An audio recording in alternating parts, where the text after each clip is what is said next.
መጽሐፈ መሣፍንት ምዕራፍ 2 የእግዚአብሔር መልአክ ከጌልገላ ወደ ቦኪም ወጥቶ እንዲህ አለ።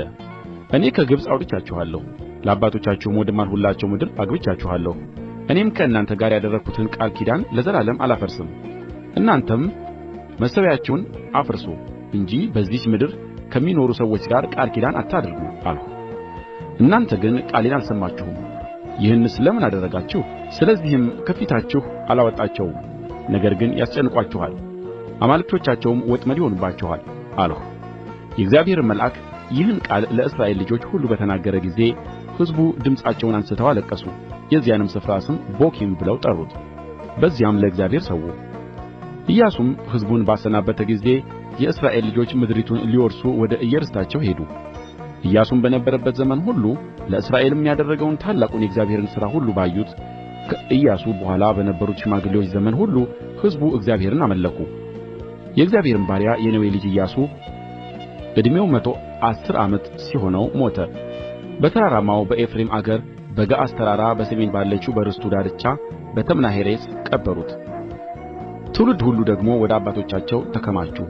ከእነዚያም በኋላ እግዚአብሔርን ለእስራኤል ያደረገውን ሥራ ያላወቀ ሌላ ትውልድ ተነሣ።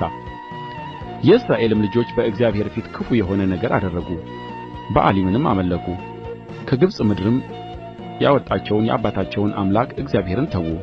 በዙሪያቸውም ካሉት ከአሕዛብ አማልክት ሌሎችን አማልክት ተከተሉ፣ ሰገዱላቸውም፣ እግዚአብሔርንም አስቈጡ። እግዚአብሔርንም ትተው በኣልንና አስታሮትን አመለኩ። የእግዚአብሔርም ቍጣ በእስራኤል ላይ ነደደ።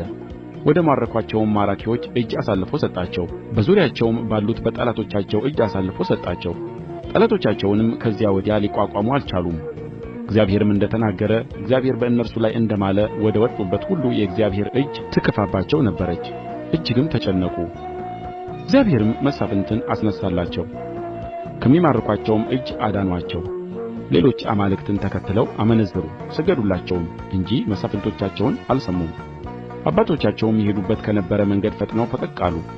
አባቶቻቸው ለእግዚአብሔር ትእዛዝ እንደ ታዘዙ እንዲሁ አላደረጉም። እግዚአብሔርም መሳፍንትን ባስነሣላቸው ጊዜ እግዚአብሔር ከመስፍኑ ጋር ነበረ። እግዚአብሔርም ስለሚጋፉአቸውና ስለሚያስጨንቋቸው በጩኸታቸውም ያዝን ነበርና በመስፍኑ ዘመን ሁሉ ከጠላቶቻቸው እጅ አዳናቸው። መስፍኑ ግን ከሞተ በኋላ ይመለሱ ነበር።